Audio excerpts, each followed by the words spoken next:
Salut, je suis Christelle d'ici de la chaîne Académie de la Nouvelle Conscience. Alors, une petite vidéo maintenant tout de suite pour parler de la Kundalini toujours et encore, éveiller ou pas sa Kundalini, puis pour repartager une fois encore ma version de la Kundalini, parce que une fois encore, effectivement, c'est tout un dédale de positif, de négatif et tout un ensemble de symptômes divers et variés qui ne correspondent pas forcément à ma réalité. Et donc, en face de cette réalité, effectivement, je propose une technique de soin qui s'appelle la fleur de l'unité et qui a pour vocation d'éveiller, à mon sens, la Kundalini. Mais comme j'ai une version qui est différente de l'ensemble, donc je voulais à nouveau expliquer ce qu'est pour moi la Kundalini, que j'ai expliqué dans la dernière vidéo. En fait, pour moi, c'est un ensemble de symptômes pas forcément reliés à cette explosion d'énergie qu'on associe beaucoup à l'énergie du serpent, une énergie chaude qui va s'arrêter peut-être au niveau de la glande pinéale. Bref, il y a plein de symptômes divers et variés. Et moi, ce que j'ai vécu en 2012, alors évidemment, ce que je partage que ma conscience et mes expériences, hein, je ne partage pas quelque chose que j'ai puisé dans un livre, j'ai vécu une chose que je vis depuis 2012 de façon régulière. En fait, j'ai une Kundalini que je peux activer sur demande, qui a certaines actions sur moi et que j'utilise également pour faire des soins à distance, qui m'offre une certaine, on va dire, conscience sur la nature de chaque chose. Et puis, au-delà de cela, cette géométrie qui a surgi et qui, effectivement, a eu pour action, en fait, d'accélérer ces flux cosmotelluriques. Et à mon sens, en fait, de ce que j'ai pu observer autour de moi, en tout cas pour ce qui était des Kundalini qui faisaient mal, qui ont été complètement perturbantes, qui ont amené plus de désordre que d'équilibre, parce qu'effectivement, pour ma part, ça a été que des belles choses. Donc effectivement, on ne peut pas comparer.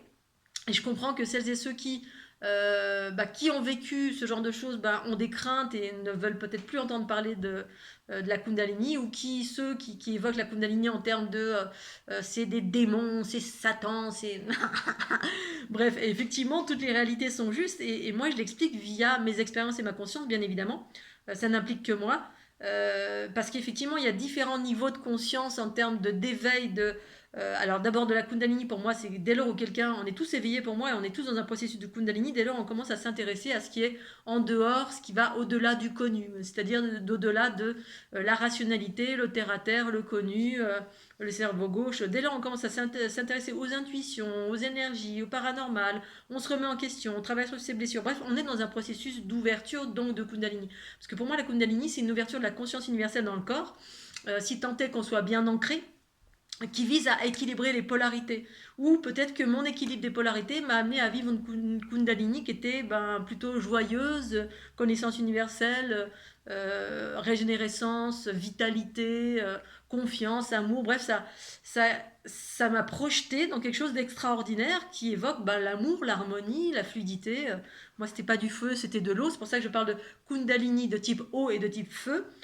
Parce que le feu est en lien avec la polarité, donc reliée au corps, à notre densité, notre corps de densité. Ce corps de densité est relié à la zone astrale, c'est-à-dire toutes les formes pensées qui existent dans l'astral. L'astral, c'est... alors, pour ma part, c'est le plan le plus proche de la densité humaine, c'est-à-dire nos créations humaines ici-bas. On perçoit des choses avec nos yeux. Et puis, si on s'éveille que avec cette partie basse de notre corps, les énergies ascendantes de type magnétique, parce que pour moi, ma Kundalini, c'est une Kundalini que j'appelle de type trinitaire, c'est-à-dire le haut, le bas, dans la même mesure, se sont équilibrés, mais pas que le haut, le bas, la droite, la gauche, devant, derrière, bref, qui a été la conséquence en fait de tout un ensemble de travail sur moi, de nettoyage, de travailler sur l'instant présent, de travailler sur mes pensées, paroles et actions pour les aligner avec l'amour, l'harmonie, la neutralité, plutôt que le jugement, la médisance ou bref tous les trucs qui sont déséquilibrés. Le travail du mental, j'ai travaillé à équilibrer mon mental, ma sexualité, mes paroles. En fait, toute ma vie, j'ai travaillé sur moi finalement pour m'éveiller, parce qu'il y avait une cloche, vers mes 30 ans, il y a une cloche qui a dit oh, ok, t'es sur Terre pour ça, faut s'éveiller, s'éveiller, s'éveiller. Et puis du coup, j'ai travaillé à me nettoyer, et puis ça m'a amené. Je ne cherchais pas la Kundalini, mais ça a activé, et ça a activé dans l'équilibre des polarités, et du coup, effectivement, c'était que des choses fastes. Pour autant, entrecoupées de choses difficiles, mais reliées à mon hyper-empathie. Je suis née empathe. Donc relié au fait que depuis que je suis sur la planète Terre, je passe mon temps à absorber, absorber, absorber. Mais le fait d'avoir éveillé ma Kundalini, j'ai eu la connaissance de effectivement cet équilibrage, cette absorption, cette transformation qui est différente effectivement de peut-être de celui ou celle qui vit une Kundalini essentiellement de type feu. De type feu, pourquoi? À mon sens, hein, je ne détiens pas la vérité, mais je partage ma conscience et mes expériences à ce sujet. Effectivement, quand il n'y a que les énergies du bas qui s'élèvent, eh bien, on s'élève jusqu'à un certain plan de conscience de notre être. Voilà, et ce certain plan de conscience, si ça, c'est que les parties basses, eh bien, on va éveiller tous les aspects relatifs au corps physique, dont l'animalité.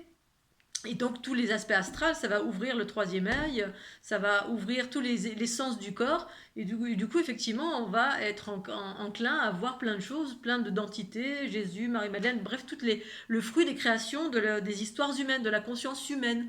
Et au-delà de la conscience humaine, il y a des plans de conscience encore plus vastes que j'appelle moi la conscience universelle, qui est cette géométrie, qui est cette universalité, cette neutralité. Bref, et donc du coup, ça passe par la transformation. S'il n'y a pas de transformation des bobos, on reste dans la zone astrale et potentiellement, ça peut attirer des choses pas très cool ou des choses qui sont inversées ou des choses qui nous font peur ou des choses qui sont très denses, qui vont nous parler de ceci, parler de cela, bref, qui vont pas être forcément très sympas. Il y en a qui vivent des douleurs dans le corps parce que effectivement peut-être que le corps est beaucoup plus dense aussi. Bref, il n'y a pas de généralité et pour autant, effectivement, c'est une réalité que certains vivent des choses pas très sympas, puis d'autres, du coup, ça fait très très peur parce que c'est très dense, parce que voilà tout ce que je viens d'évoquer maintenant. Et puis d'autres qui vivent des choses extraordinaires où c'est que de l'amour, que de la compassion, que de et à un moment donné, j'avais lu un bouquin, ou je sais pas si j'ai lu un bouquin, j'ai lu une phrase sur un dans un livre, où je sais plus si c'était mon ami, où le gars s'éveille et puis il se retrouve à être en amour et en compassion totale pour une bouse de chien sur un trottoir. C'est un peu ça. Voilà, on se retrouve en amour de tout. C'est la joie, l'amour, la vitalité. Bref, c'est que des choses extraordinaires. Et donc, dans ce contexte-là, effectivement, moi, j'ai vécu une expérience. J'en ai incarné la fleur de l'unité qui propose le même principe. Et ce principe-là, c'est effectivement une accélération des flux cosmotelluriques dans l'équilibre. Et pour moi, ce qui n'est pas dans l'équilibre, amène effectivement, même si on active une Kundalini, si on n'est pas dans l'équilibre des polarités, on va être en excédent de feu. Et cet excédent de feu, voilà, c'est toutes les parties basses. Et dans les parties basses, il y a de l'énergie vitale qui arrive par le bas, mais agglomérée avec des blessures, avec des entités, avec tout ce qui habite notre monde de dualité. Et dans ce monde de dualité, il est bourré de chaos, de chaos, de chaos. Il y a une multitude de chaos dans tous les sens qui est aggloméré à cette énergie vitale qui potentiellement passe en nous. Et du coup, on peut être effectivement investi par, voir des choses pas très sympas, être un peu à l'envers, être... alors, pas forcément, parce qu'il y a des gens qui... En fait, il est nécessaire d'ouvrir l'amour, de nettoyer, ouvrir l'amour, mais pour autant, peut-être que certains ont fait cette démarche et pour autant ça a fait mal, je ne sais pas. Je ne sais pas tout pour ce qui est des expériences des autres. J'ai rencontré beaucoup, beaucoup de personnes, effectivement, qui vivaient aussi des choses très puissantes, très fortes, très dans l'amour, très dans la douceur, très orgasmique. Et puis il y avait quand même une nécessité d'ouvrir effectivement l'aspect de la conscience universelle, du principe féminin, la connaissance en fait, qui guide dans la sagesse cette puissance du feu en soi, parce que si on n'a pas cette sagesse, donc cette partie haute qui est complètement purifiée, élaborée au-delà de l'aspect astral, avec toutes les entités qui arrivent par le canal coronal ou par d'autres espaces, hein. Ça peut arriver par derrière, par le côté, ça peut arriver de partout, par en bas, bref, dans tous les espaces de notre être, parce qu'on est constitué on est en fait un champ informationnel et on est traversé par une multitude de choses.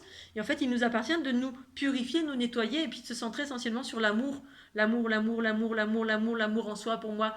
En fait, en moi, la source pure de mon être. Moi, c'est ça. C'était ça mon focus, c'était ça ma lumière pendant toutes ces années.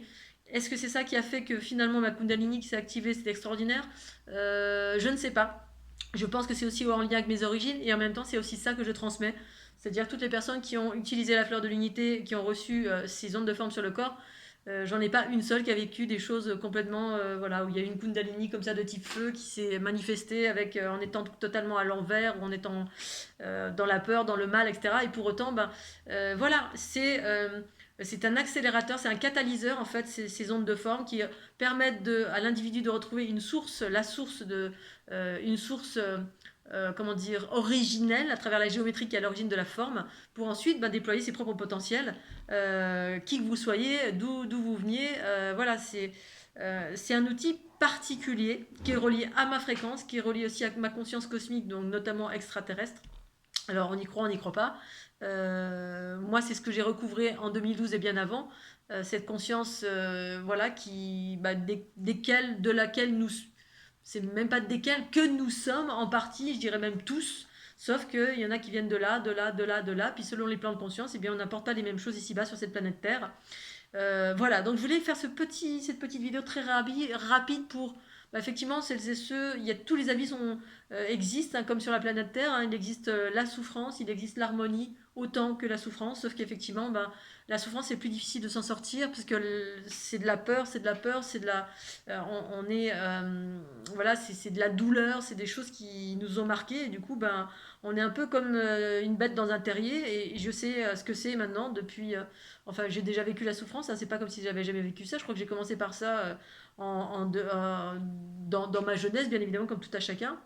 Et ensuite, effectivement, à travers l'empathie, les douleurs, les souffrances et les émotions exacerbées, et puis les bobos des autres dans mon corps, voilà, je sais ce que c'est. Et en plus, voilà, il y a 2 ans de cela, avec ce burn-out, où vraiment c'était la peur, la peur, la peur, la peur, voilà, des choses terrifiantes. Et pour autant, je m'en suis sortie.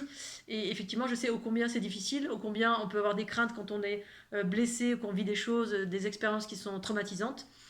Pour autant, ce qui est important, c'est que vous écoutiez, vous écoutez votre élan du cœur, et de progressivement d'aller vers de la douceur, de la joie, de la confiance, mais aller vraiment d'emprunter les chemins de la douceur, douceur, douceur. Et puis, si vous n'avez pas l'élan ou le cœur à être appelé par la fleur de l'unité, voilà, c'est pas grave, hein, c'est un chemin qui est proposé, comme il existe pléthore d'outils ici-bas sur la planète Terre, en cette transition de l'ère du poisson vers l'ère du Verseau. Et puis chacun va à son rythme, en fonction de qui il est, d'où on vient et où on va. Est-ce qu'on a à déployer en soi, pour soi, par soi, ou à l'aide d'autres personnes. Tout est juste et parfait, à vrai dire. Mais j'aurais tendance à dire, effectivement, c'est plus confortable quand on vit l'harmonie, la joie et la bonne humeur. Évidemment, du haut de cette harmonie, de la joie et de la bonne humeur, c'est plus simple d'exprimer les choses que de la souffrance. Il y a 2 ans en arrière, j'exprimais rien du tout. C'était blackout complet, il n'y avait plus de vidéos, il n'y avait plus rien, parce que voilà, c'était la survie en totalité. Donc je comprends parfaitement pour celles et ceux qui vivent des choses difficiles. On n'est pas tous logés à la même enseigne. On met tous du temps, un certain temps, à se sortir des souffrances desquelles on a été marqué. Également, on ne porte pas tous les mêmes bagages, donc du coup, il y en a qui ont vécu des choses terrifiantes. Donc du coup, chacun à son rythme. Si vous arrivez déjà à retrouver de la douceur, de l'amour en vous, pour vous, par vous, c'est extraordinaire. Et puis ensuite, votre chemin sera celui que vous choisirez tout à chacun. Voilà Scooby-Doo, je vous fais des gros bisous, je vais m'arrêter là.